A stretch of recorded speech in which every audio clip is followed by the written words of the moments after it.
Well, thank you very much, Natasha, for recording that fantastic presentation. I think it really shows the benefit of some of the work myself and our colleagues are looking in development control about looking at the larger landscape of these housing developments produced, especially this little known or little studied in sort of late medieval, early industrial period. So without further ado, we sort of move from sort of development control archaeology through to an intriguing title from Ian Harp called HARPing on in the Borders. So hopefully Ian's with us, and over to you, Ian. Thanks, John. Hope everyone can hear me. You might not be able to see me, but hopefully you'll be able to see my presentation. That's starting out. Yeah, very intriguingly titled and vague enough for me to cover a few things, I think, in this. So HARPing on in the Borders. What I'm looking to do with this presentation is to give you a bit of an indication as to what HARP archaeology have been able to do over the last 18 months or so during COVID, as so many organisations and people have been restricted in what they can actually achieve and what they can actually deliver. And then beyond that, we're going to focus in on one of the projects that we've undertaken as part of development control works down here in the Borders at Jedburgh Abbey. So in terms of giving you an indication of how we've been restricted over the last 18 months, the normal suite of programs, we do a whole host of different things, but one of the main things we deliver are sort of training programs and field schools for enthusiasts and university students, which we haven't been able to do since, well, 2019 now is the last time we were able to run one of them as an organisation. And we also operate and work with community groups and deliver excavations and workshops and outreach programs for different community groups. That has been impacted, but we've been able to, and you'll see one of the projects we've been doing, we have been able to get back on track with that, with some extension to the funding, which has been very helpful, obviously, in order to be able to still deliver those programs. But what we have been able to do is, in terms of, depending on when the lockdowns were in place, we still have been able to do a range of development control works, which is something that we've done for many years now. But by staying local, we've actually completed quite a few different schemes down here in the Borders. So in terms of what we've done and where we've done it, I'll just give you a brief overview, like I say, before we focus in on one of the bigger jobs we've done down in Jedburgh. But if we have a look at a map of the Borders here and the variety of different sites that we've been looking at, we've completed some historic building recording works over in Traquair, which is an ongoing project, and we've also carried out some work at the former Eckford Parish Church, which is being redeveloped into a residence, as several churches are, or several former churches are at the moment. And so, interesting sort of historical research in terms of what the church looked like in the past, how it's already changed, as you can see in this image here. It's changed fairly significantly from the original construction of the church, and just getting a nice record of that prior to the redevelopment works to turn the church itself into a residential property. We've also completed smaller sort of watching briefs and excavations to do with property extensions and smaller redevelopments. So we've had a couple of watching briefs in Kelso at individual properties that have been extended, and we've also done some work with the Trimonting Museum, who have been completing. They're in the process of redeveloping and extending the museum, so it's a phased approach. And the first phase of works with a watching brief on the excavation works to the sort of west side of the existing 19th century Ormiston Institute, where we found some remains of former cobbled surfaces. No Romans, unfortunately, but we did get some 19th century remains, but nothing of great significance. There are plans, as I say, for further works there, where we're hoping to also be able to engage with local community members and get them involved in some of the excavation works. And speaking of sort of community excavation, we've been completing a large project focused on the village and castle of Hume for the last few years. As I say, it was hampered by COVID and lockdown, obviously, but the funders, the Heritage Lottery Fund or National Heritage Lottery Fund, and the Falago Environment Fund very kindly extended the funding for the works to allow us to be able to still engage with members of the local community. We were able to carry out excavation works earlier on, back in March and April of this year, but due to local restrictions, we weren't able to get the local community involved as we normally would do. So we were having to sort of adapt and engage online a lot more because of that. But we still had a small team go out and do some excavations in the former medieval village surrounding Hume Castle. But we were very grateful. By late summer, we were able to start to get volunteers back out on site. We were also carrying out some building recording workshops and graveyard survey. And we've also had a very active local community crafting group who have been crafting a knitted Hume Castle for us as part of the project. And I'll do a very shameless plug here, where if anybody wants to come and see the results of all of those works from the last 3 years, we're going to have an exhibition in Kelso at the start of December. So running from the 2nd to the 8th of December in Kelso Town Hall. But beyond these sorts of works, one of the larger jobs that we've done over the last 12 to 18 months, it actually started back in 2019 with some investigative test pitting, but we've done some work at the Jedburgh Abbey ramparts, where as part of the Jedburgh Conservation Area Regeneration Scheme, there was a lot of repair works that were required at the Jedburgh Abbey ramparts because the wall, the sort of retaining wall, was failing in several places. So initial test pitting works in 2019 led on to a design for rebuild and repair to the rampart wall, but due to the location of the rampart wall being along or through part of the former graveyard, we inevitably found some buried remains of which you'll see shortly, of several skeletons that had actually been disturbed during the construction of the ramparts themselves. So as I say, what we'll do is just focus in on the repair works at Jedburgh Abbey. As I say, it was part of the Conservation Area Regeneration Scheme to improve and repair the rampart walls, which was failing in several places. But the works actually helped us to unpick the history of the ramparts and give us an indication of how they were constructed, whilst also giving an indication of what the former burial ground that extended eastwards from the abbey may have been like. And as I mentioned already, we discovered several disturbed burials, along with the remains of, or disarticulated remains of, several more burials that had been disturbed during the construction of the ramparts. So for those of you who don't know Jedburgh very well or don't know the Abbey ramparts, I'll just give you a bit of a background on the site, what it looks like, and what the ramparts actually are. We have images or artistic impressions from the late 1700s that portray a sort of idyllic countryside scene with the abbey. You can see here sort of setting the scene of a nice countryside area with the ruins in the background there.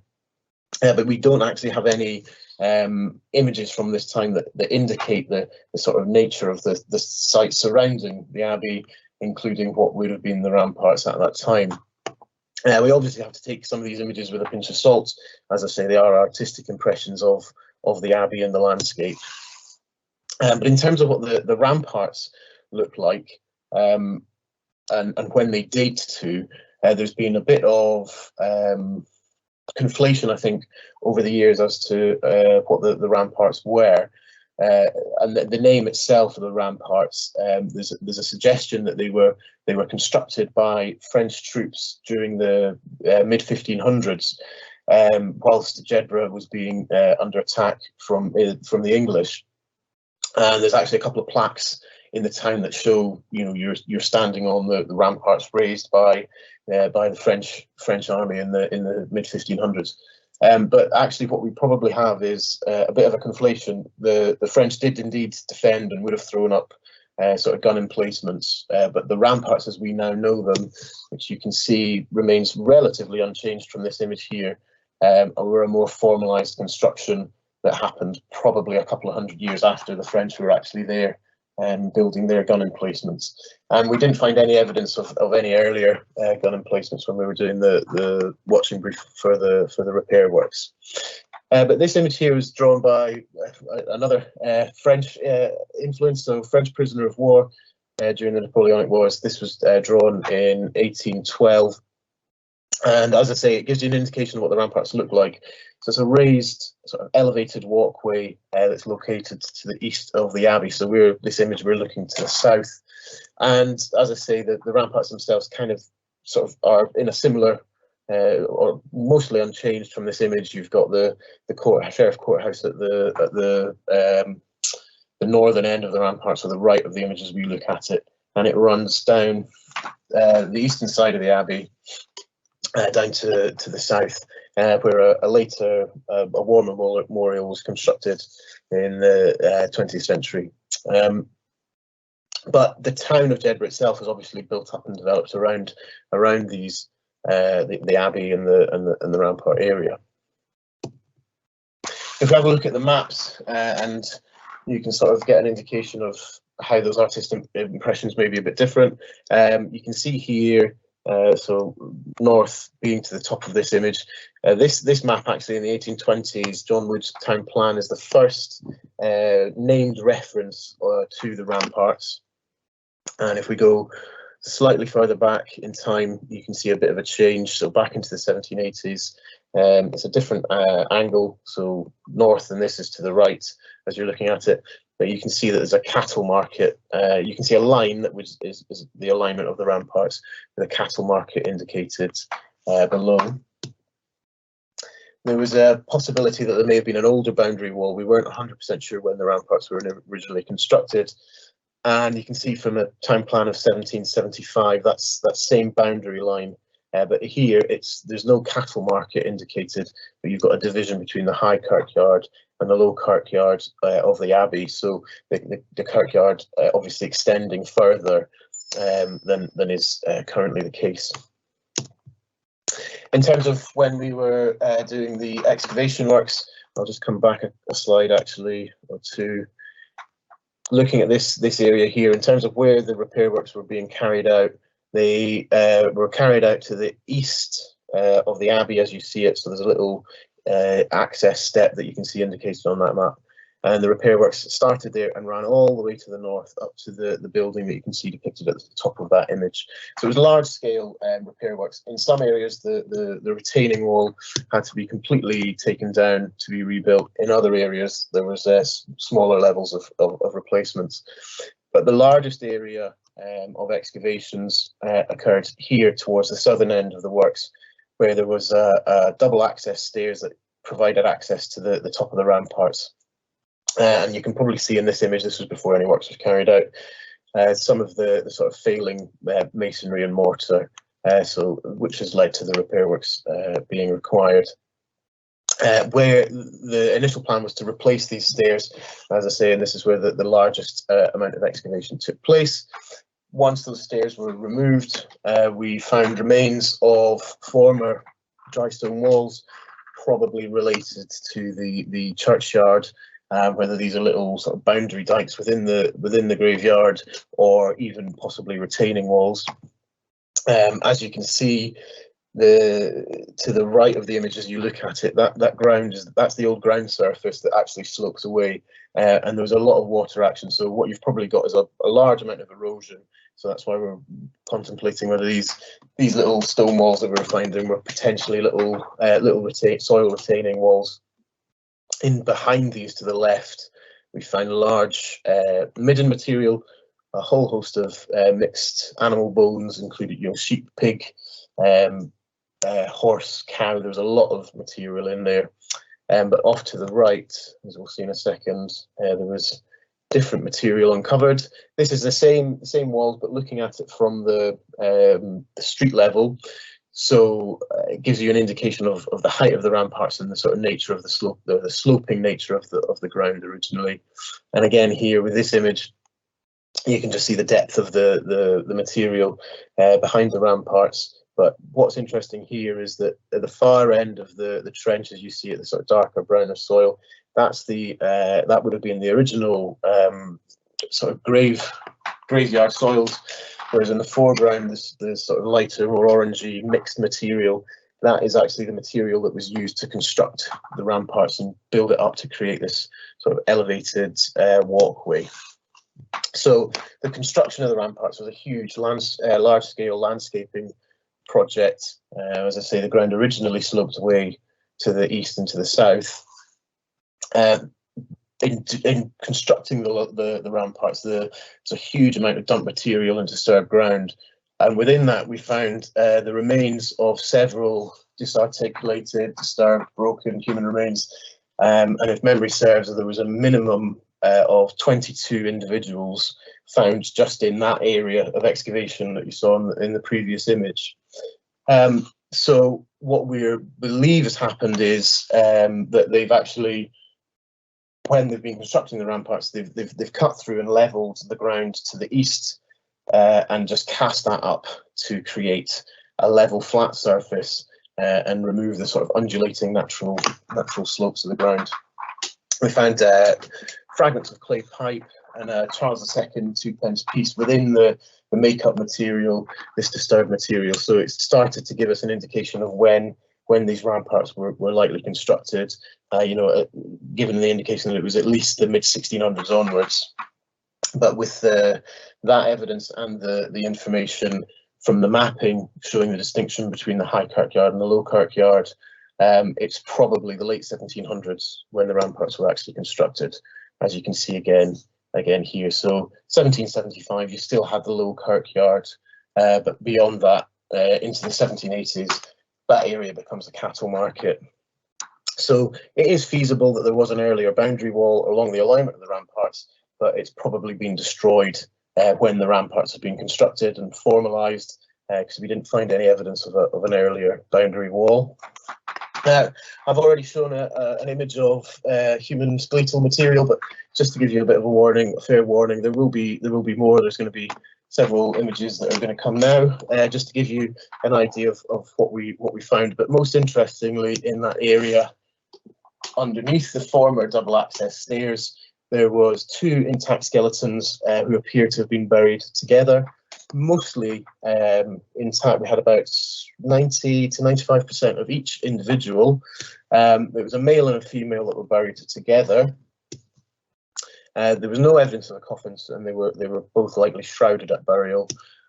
But both had been disturbed during the construction of the ramparts. And interestingly, we also found extra limb bones when we were excavating, but there was very few artifacts or grave goods with either individual.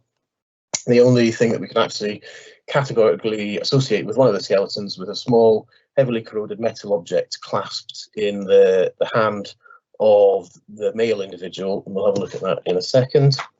But we know they were buried before the construction of the ramparts because both had heavy disturbance at their feet.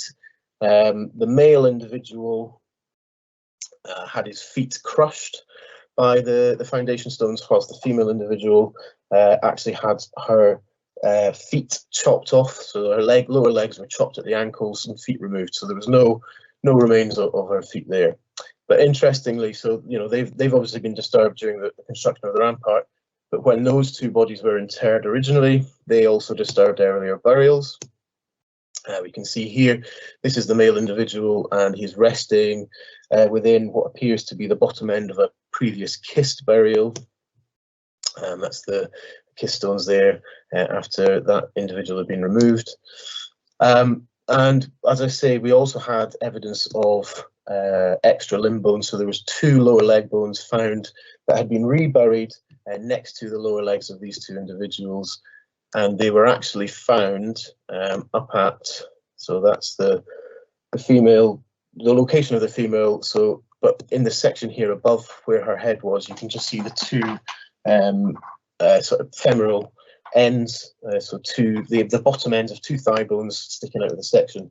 So what we believe has happened is that when these two bodies have been interred, the grave's cut through, and they found these extra, they've obviously chopped through these lower legs, but they've actually carefully reburied them alongside the two bodies, unlike the construction workers during the construction of the ramparts, who have actually, disturbed several bodies and then just cast them up to actually during the construction works. In terms of what we were hoping to answer, questions we were looking to answer from this, we were looking to know when the bodies were buried, whether they were buried together, what the metal object in the individual's hand was, what their diet was like, and what that could maybe tell us about who they were, where they came from, and were they in good health. In terms of when they were buried, initially there was a couple of fragments of pottery within the grave fills, one piece found directly below the pelvis of the male individual. Now it's likely from a vessel that would have looked like this, which was found at Kelso Abbey and dates to the 12th century. So the burials were potentially 12th century, but as we know, they have disturbed earlier burials, so that may be where that pottery actually came from. We have had radiocarbon dates back, and interestingly for both individuals, we've got results of a date of around about the mid-1400s. So we're looking at 1450, 1460 seems to be the highest probability, which is good for us because our interpretation of them being buried together holds quite nicely. We've not got one dated to the 1200s and one dated to the 1600s. So I think it is fair to say that they were buried together. In terms of the metal object, it ended up being a horseshoe nail known as a fiddle key. Likely dates to, again, into the sort of 15th century. And this is the object cleaned up. It's probably unused. If it had been used, you would have seen a lot more wear. It would have been flatter on the left-hand side of that image. And interpretation suggests that it's possibly a talisman or an amulet. Horses and their nails sort of revered, folk tales revering them for amuletic powers. We also have had stable isotope analysis carried out to give us an indication of what their diet would have been like, with analysis of teeth, limb bones and rib bones to get an indication of their diet, both in early, later and sort of long-term diet of their life. And what we found is they likely had a very meat-rich diet. Where they sit on this graph, if you have a sort of heavily plant-based diet, you would end up being like a herbivore down at the bottom, towards the bottom left. If you had a heavily marine-based diet, it'd be more towards the top right. And if you had a mixture of both, you'd be somewhere in the middle. But both of our individuals, interestingly, sit in this area here, which indicates that they've actually, so it's a terrestrial-based diet, but very, very meat-rich. In terms of where they came from or possibly came from, we've also had isotope analysis or sulfur isotope analysis carried out. And it shows that they're likely, well, they're possibly from a coastal location. However, we don't have any data from the Scottish borders, in particular for sulfur, so we can't say for sure whether they definitely came from the coast or not. And in terms of whether they were in good health or not, my colleague Michelle Gamble's been analysing all of the bones to look for pathologies. So we have the female here on the right. She would have been around about 22 to 30 years old when she died, and the analysis of the pelvis seems to suggest that she had a child, and she had changes to the spine, suggesting significant physical activity during her life, and would probably have had quite a lot of back pain. There's very limited dental wear on her teeth, but there was evidence of poor oral hygiene. The same for the male individual. Here on the left, he would have been between 25 and 35 years old when he died, but he likely suffered from inflammation of lower back and a hip problem. He actually had a few congenital disease defects, including Berlotti syndrome, so he would have actually tilted over to the right and had a heavier use of the right side of his body. resulting in hip issues and overuse of the right-hand side. And we're wondering if there's a possible relation to working with horses and whether there is a link to that talisman that would have been held in his hand. So in summary, at Jedburgh we had male and female buried together, both likely in their late 20s or early 30s when they died, so quite young when they died. We've actually got, now we've not done exhaustive research yet, but there appears to be few parallels identified of double burials. In earlier parallels in both Italy and China have been interpreted as possible lovers, but we don't know whether they were actually related, so whether they were even brother or sister. There's DNA analysis being carried out that will hopefully be able to give us a bit more of an indication as to whether they were related and whether they suffered from any other diseases that we've not been able to identify from the bones alone. In terms of when they were buried mid 15th century, so the abbey was still in use at that time, but they did disturb earlier burials. So we can, looking at what the sort of burial practices were like, grave markers may have no longer been present or were made from perishable materials. And there does seem to be a sort of episode of burials disturbing earlier ones. They were likely Christian, they were located in a churchyard, buried on their backs, shrouded, head to the west, and their hands were located on under their hips, actually. So again, in terms of where they were actually very close to the abbey. From the maps, they were probably on the boundary between the high kirkyard and the low kirkyard, and they also had a very meat-rich diet. So we can obviously start to then postulate whether there was we can get an indication of what their status would have been.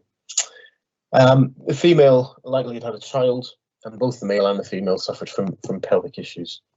And it might be a bit of a stretch, but there is a possibility that the male had an association with horses during his life.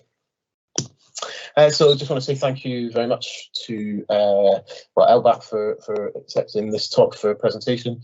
The Jedburgh Conservation Regeneration Scheme, Scottish Borders Council, Historic Environment Scotland for all of their help and assistance during the works, the various specialists who have provided the analytical work so far, and all of you for attending this talk. So thank you very much. Thanks very much, Ian. That was a fascinating talk, and learning so much about the history of Jedburgh Abbey. It's really fascinating. Thanks very much.